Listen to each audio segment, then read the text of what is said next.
Thank you so much, Mr. Chau, for taking the time to join me on the Policy Chats podcast. Really appreciate it. I know California water is one of the most pressing and important issues in the state, and the implications go beyond our borders. I think it's really significant for everyone in the country and even the world to understand why the situation in California is super important to learn and potentially apply those talking points and discussions and solutions to other places. So I think an interesting place to begin is climate change. I think maybe starting off a little broad and kind of setting the scene. Why is California water policy? Why is this discussion so important? How does climate change? How has climate change affected our state? And specifically in the context of drought, because drought is that kind of recurring, nagging talking point that always comes up. And even when we get rainfall like we have this year, it's still a really significant talking point, especially in the last 10, 15 years. So can you kind of speak on the impact climate change has had on California and specifically maybe touch on the idea or the talking point of the drought that's been plaguing the state? Thank you. So I think there are two major impacts to California because of climate changes, whether it is man-made or it is a normal changes in the climate according to nature. The first one I actually think is as important, and let me talk about that first. Sea level rise. It's starting to impact, or it will impact our subsurface utilities. Sea level rise, that's salt water, and it would start to corrode our water lines and our sewer lines, and that is a very expensive mitigative measure.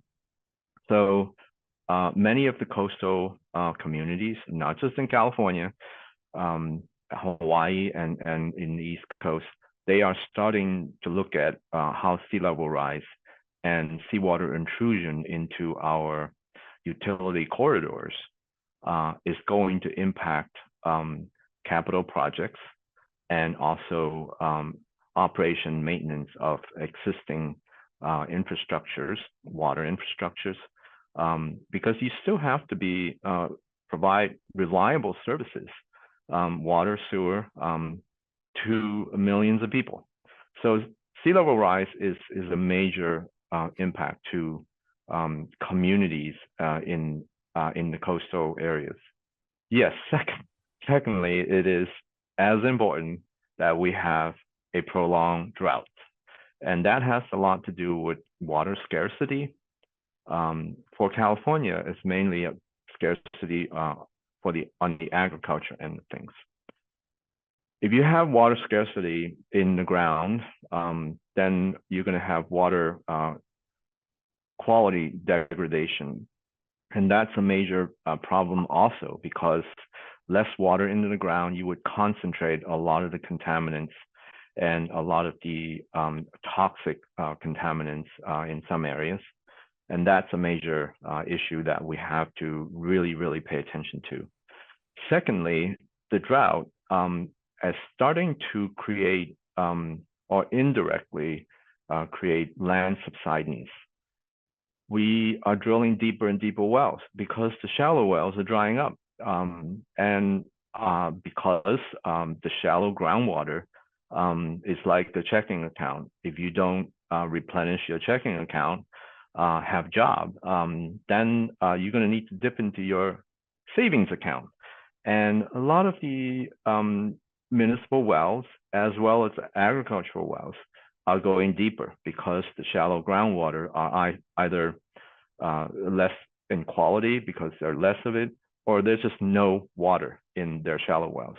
So if you go deeper, that means that you are going to have potentially a land subsidence effect. And land subsidence is irreversible. Most cases is inelastic. That means once compaction occurs, you've lost the storage capacity of groundwater. So we are going to see quite a few subsidence issues in the Central Valley in particular. And then, yes, surface water depletion, meaning for the ecology, the fisheries, and the wildlife, we're going to have a major issue because water may actually go into the river system, but less of it because we're going to be using more and more upstream waters for municipal use, for agriculture. So if we are depleting groundwater, then the river system will be more and more reliant on, we will rely on more and more the river system to recharge the groundwater, and therefore the river system will have less flow. Those are the major issues that now we're facing because of climate changes. Definitely. I think, you know, one of the interesting things is it seems like every few years when we do get a little excess in precipitation, the conversation kind of shifts to, well, you know, now the drought is solved. You know, oh, you know, we got a bunch of rain. You know, like recently, you know, I've definitely heard that kind of that phrase thrown around. And so when it comes to the precipitation that California has experienced, I remember seeing a stat. This was, I think, mid to late January, that over 24.5 trillion gallons of water, California experienced that much water. And then I think I saw another one over 32. And, you know, we got more precipitation recently. So, you know, I think there has to be, you know, obviously a good thing. I think you can also talk on the nuances of that, but then also there's also the factor of being cautious and not letting that influence the reality that we are still experiencing a drought. And so can you maybe talk about the significance of the rainfall that we've experienced? I know in LA, you know, in some parts, even in Riverside, it snowed, which is, you know, not a common occurrence. You know, what does that mean? And also from an infrastructure perspective, you know, do you think as a state we capitalized on the rainfall of 2023? The answer, the short answer is that we have capitalized on the rainfall for municipal use. So let me back up. I think in one of your podcasts, and it was my friend Wes Miliband mentioned that 40% of our water is for ag use. 50% of our water is for rivers and streams and so on. And only 10% of our water is for municipal use, i.e. drinking water, industrial. So we filled up our reservoirs. The reservoirs are now supplying us with lots of drinking water. Just yesterday, the California State Department has declared, DWR, Department of Water Resources, has declared that now only half the state is in a drought environment. What they're saying is that the urban use, we are looking good. The trend is looking good because the reservoirs are filling up. But farmers, for ag use and for some river systems, they rely on naturally occurring water resources, groundwater and snowpack and so on. And I'm afraid the answer is no. We need 6 more of these kind of episodes, whether you call them Pineapple Express or you call them Mango Express of storms. We need 6 more of them to refill our groundwater system so that we can continue growing food as the breadbasket of the country. So what's available water that's not flowing in the rivers and going into the ocean, only 50% of the water is available for both ag and urban use. And that means that the ag is using almost 90% of available water and 10% of urban use. So we can continue to conserve water in the urban areas. If you conserve 15%, that means you're only conserving 15% of 10% of water. And that's where people are not understanding that we do need steady yearly rainfall to refill all of our water systems. both in again, the checking account and the storage and the savings account. We need both of them to be filled. We can't be using a savings account if we are not replenishing it. So that kind of answers your question. We need 6 more of these kind of episodes. Yeah, I think I love that you broke it down in that way. I think it's really important to understand, like you'd also mentioned in the beginning, where our water goes, whether it's urban, industrial, agriculture, wherever it goes. It's important to indicate very clearly that each situation entails different problems and different solutions and different people working on them. And so it's interesting that, in some capacities, the rainfall has really made a positive impact, but when it comes to ag, like you said, we didn't really capitalize on the fact that you said we need 6 more of these. That's pretty unlikely, it seems, based on California's history. And so that entails, talks about, well, what are the other options we have, which I'm sure we're going to get into. I want to kind of shift to the infrastructure and economic side of this problem, because I think that's one of the parts, the environmental aspect and the management and the usage side is really important, but also how this water is actually, how it works, the projects that we have in California, bringing water from the north to the south, and then, for example. And so can you maybe describe some of the major infrastructure and financial problems that we as a state face? And then also, what kinds of options do we have to address these problems? As your other podcast mentioned, there's the federal water projects and the state water projects. Those are really have benefited California for many years, 60 years. The federal project started in the 1920s, and the state project was 1960s. So these really have benefited California in the overall conveyance of water, meaning where there is more water in the state, it's being conveyed to areas there's less water. Let me just back up.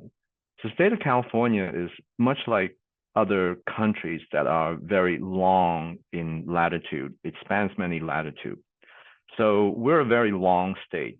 That means that we span many ecological and natural resource environments. Northern California has quite a bit of water. They have lots of water. And therefore, we need to convey those water to Southern California. And it goes through Central California. And as you know, the Delta is kind of the gateway of all these water transfers. That's fine. That's the overall system.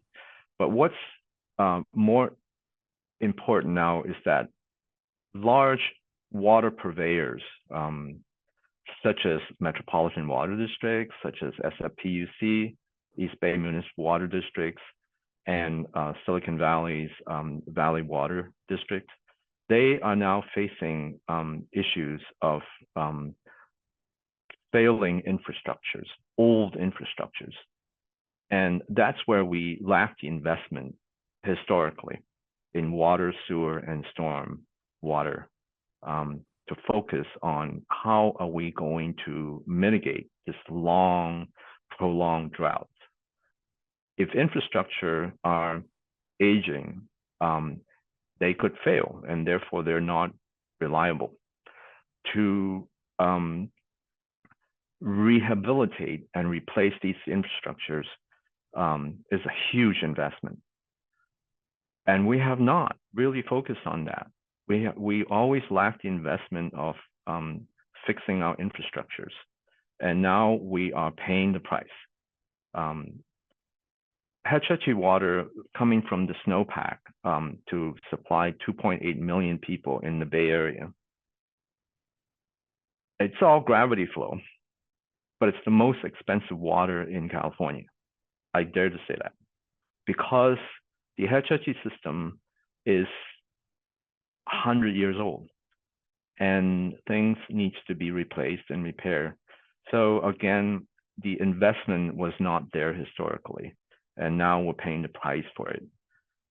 what is even more important is that looking to the future, not just the present, the future. The future is about water reuse and new water. What are they?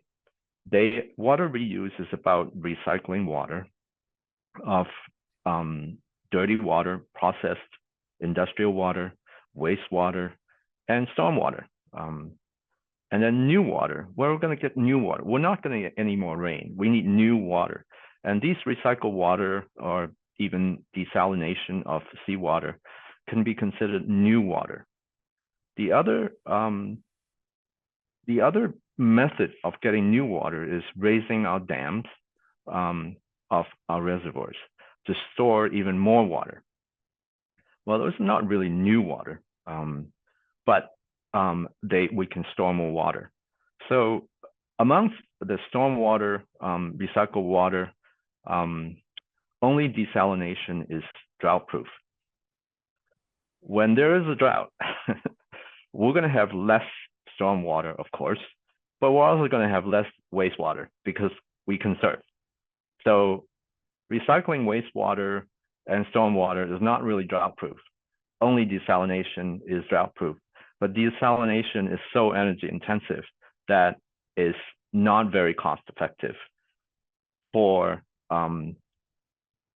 non-urban use. I congratulate Orange County Water Department to construct the largest desalination plant in the United States. Those water are very expensive water, but it does supply reliable water for urban use. Farmers can never afford to use those water. Farmers can only use groundwater. So to preserve our economic standing in the world, we are the 5th largest economy in the world. We need to preserve both urban use and agriculture in the state.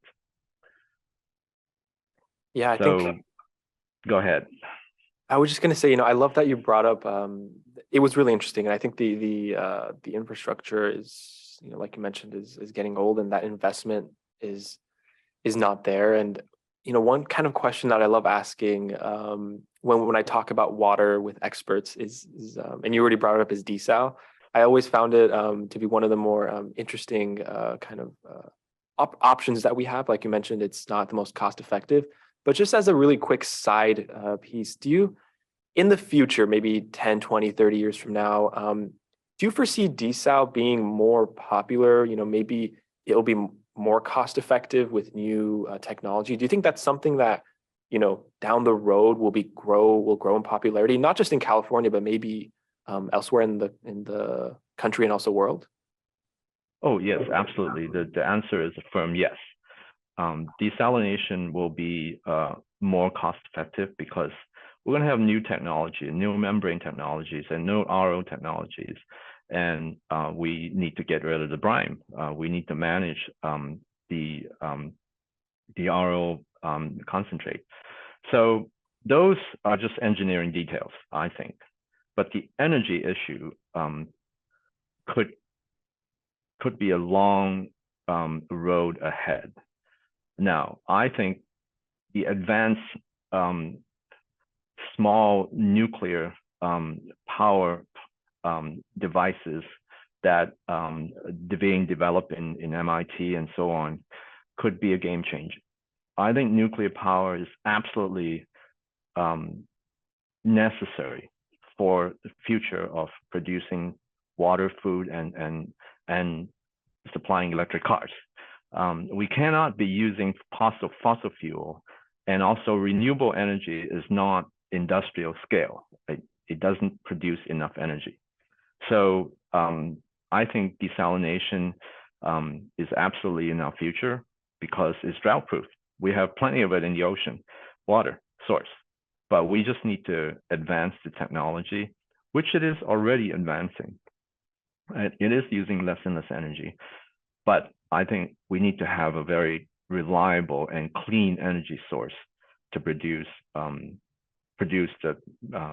desaled water, because many of these desalination plant is not just going to be near the ocean. It's going to be inland, and it could we have desalters in Inland Valley, right? So and we already have brine lines bringing the brines from the Inland Empire out to the coast. So those are already there, and I think desalination is part of it. Yeah, I've always desalination has always been one of the just the go-to questions I like asking. Looking toward the future and what that holds. And I think that idea you brought up of the new technology, specifically nuclear power, I think that's a really, really interesting idea. And I think you're probably right. It's just a matter of when when it'll happen. And so that's I like looking forward to those kind of new developments and how technological developments change the conversation. I think it it's really is, and it's the next generation of engineers like yourself and scientists who are going to really advocate and champion these kind of projects, which I think we can talk more about on your next question. Yeah, definitely. I think that is a perfect transition to the next question. We talked a bit about ag here and there. What are your thoughts on the idea of repurposing and reforming farmlands in the Central Valley of California to benefit water management in the state, and also how what would that actually look like? If you can kind of walk us through what that kind of project would look like, and why it's something we should be looking into. Okay, let's talk about a little more about the background. 75% of the land, real estate in California, are used for farming. And it's mainly the Central Valley, meaning Sacramento Valley and San Joaquin Valley, and also absolutely the Inland Empire as well. Many of those land can be repurposed to use less of our natural resources, less water, less energy, to really look at how we can repurpose them to higher value commerce, such as manufacturing, such as higher paying jobs, higher education. UC Merced can expand very rapidly transportation system and the infrastructure in that area, and so on. So there are other commerce that are, I think, more advantageous to the growth, to the economic growth of California. Again, California is a very long state, and I think Southern California economy is 10 times that of Central California. To be more equitable, not only in jobs, but in all kinds of investments, we need to have a transportation system that can expedite commerce between Southern, Northern, and Central California. If we decided that we're going to stay as one state and not three states, we need to have a transportation system that would benefit manufacturing and also transport of goods. And guess what that is? And that is the high-speed rail. And do you know that the Airbus is built on landlocked French farmland? Because the French realized after World War II that agriculture will not sustain the French economy.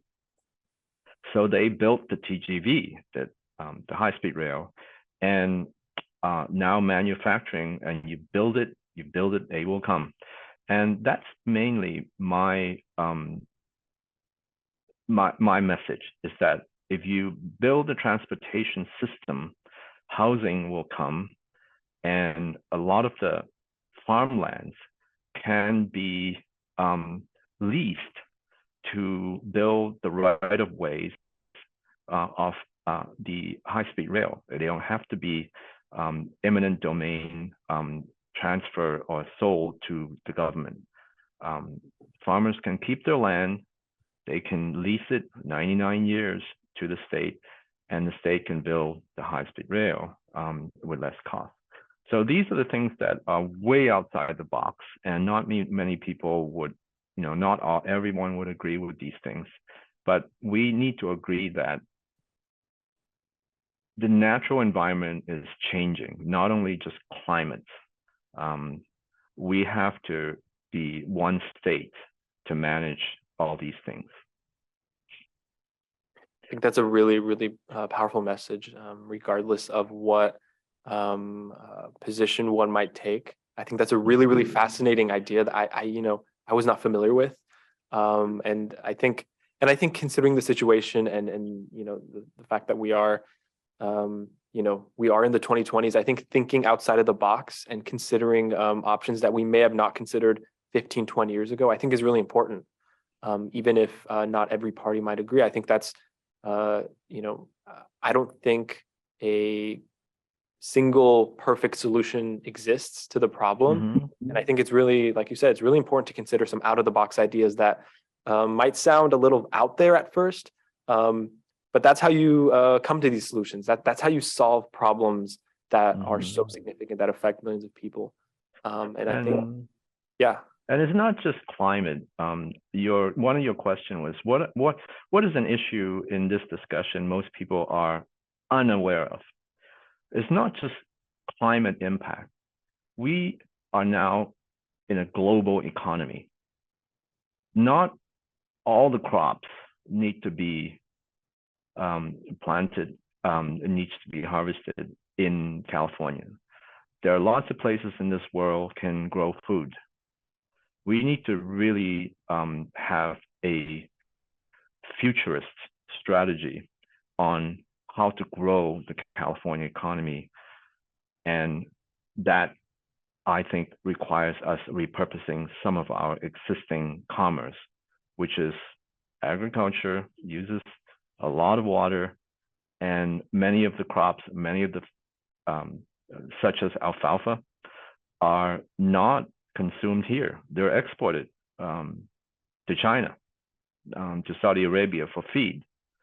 Do we need to grow a lot of those kind of food? Maybe not. We can convert some of those land into other type of commerce. Yeah, and I love the phrase you use, a futurist mindset, thinking about it from a different perspective. And you're right. I think the fact that as we as the 21st century, we're in such a different place, not just California, but the world is so different than it was in the past, and it's so much more interconnected, that you can consider these more out of the box solutions and ideas, and there are options. And I think it's important to, at the very least, have these discussions and talk about it, because again, there is no single perfect solution that will solve all of our problems immediately. If only there was, but there isn't. And so it's, I love that you have that mindset. Like, we have to think about it from a futurist perspective, and we can't, we can't get too hung up on, how the world was 20, 30, 40 years ago, because it's different. And, on that note, I want to ask, we already kind of talked about this, but in terms of other solutions specifically to the drought, or other options, maybe not solutions, what are some ideas that you think California hasn't considered yet, in terms of taking advantage of the resources that we have? Is there something that you think we as a state should be looking into more, investing more? And if so, is there a reason we haven't looked into those options?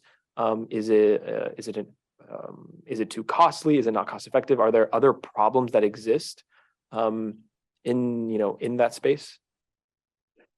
I think this is the crux of what everyone should be talking about. And I'm glad, Kevin, that you want to ask this. of me, and I think a lot of people are much smarter than me to talk about these things, because first of all, it's the political will and the legislation that we create for the future in managing our natural resources. We never did have the political will to manage our water. California has always been kind of the Wild West. Let me just back up. Nobody owns water in California. We have water rights. We have the right to use water. The state owns all the water. And whoever has senior water rights, pre-1914 rights, has a lot of influence. They can just tell others, we're not going to share water with you because they have senior rights. Well, there are many water rights issues that we can talk about some other time. But the legislation that was passed in 2014, which is called the Sustainable Groundwater Management Act, SGMA, it was passed to really start managing by rule how we use groundwater and share water. But SGMA does not usurp water rights. It does not tell senior rights water holders that you need to share X amount of water.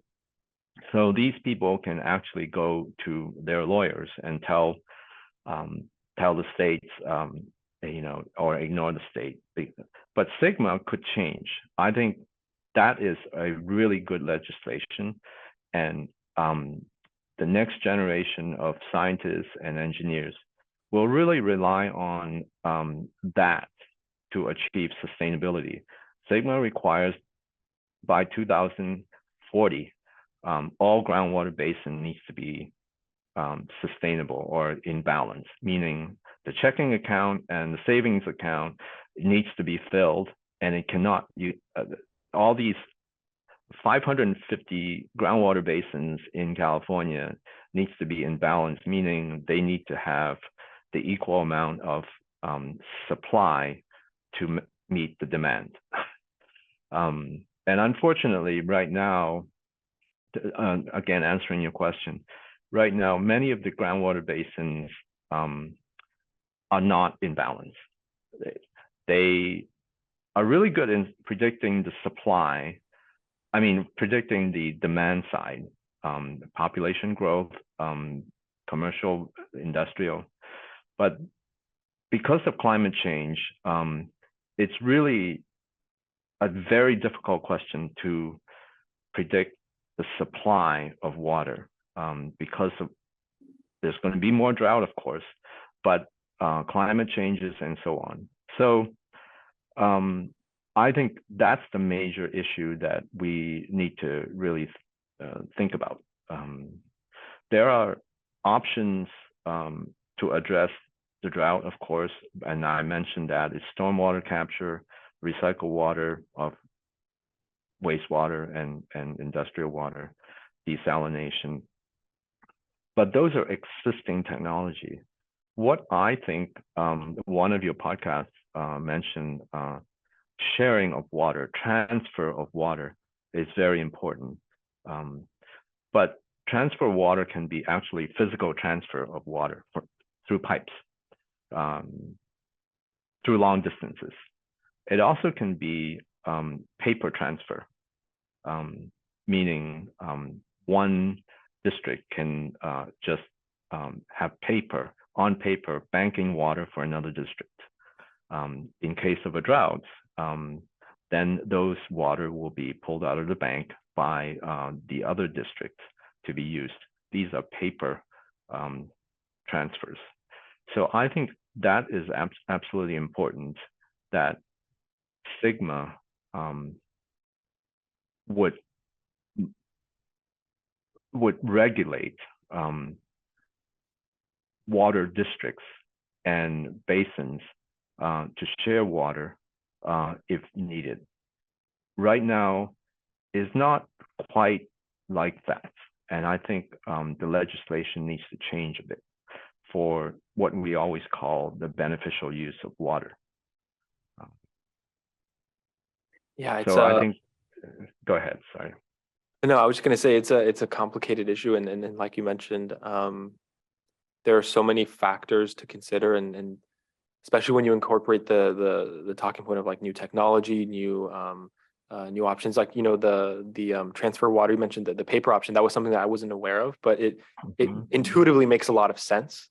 The idea of like different districts working together, and I think something you said in the beginning really caught my attention too. That there is a political aspect to it as well, and that aspect, as everyone knows, can really impact the decisions legislators and lobbyists and important organizations make in terms of where they want their water going.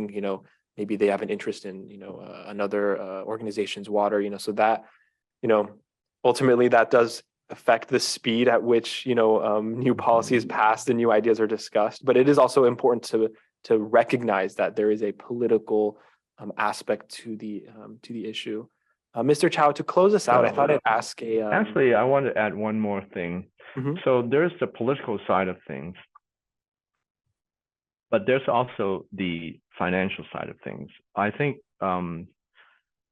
the P3 investments. So Wall Street is now starting to invest in water infrastructure and other infrastructure, and it's called public-private partnership, P3s. I think that's a very viable approach.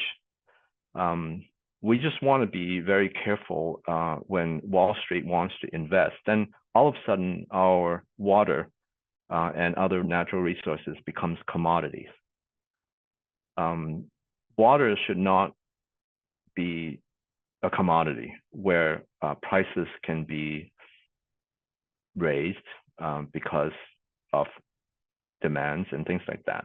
Water is a basic human right, basic human resource, and we need to invest in it with public money, but we also want to make sure that Wall Street has that kind of investment to help with these kind of infrastructure. That's a really interesting point, and I think it's important. That's a really, really significant point, and it kind of even connects to the last question I was going to ask, because preventing water from turning into a commodity like that is really, really important. And when you have powerful figures getting involved, it can change the landscape a lot. And to kind of the P3 approach, more and more large utilities, like even metropolitan waters, is going to more rely on it because they actually are transferring the risk in investing in new infrastructure to investments or investors in Wall Street. So they don't have to take the risk. So these are kind of things that we need to be vigilant. We need to make sure that it's the best interest for people who use the water. Yeah, definitely, and that perfectly transitions into what I was going to ask at the end. If you could kind of overview everything we've talked about. I know this is, we can talk about water issues for hours on end.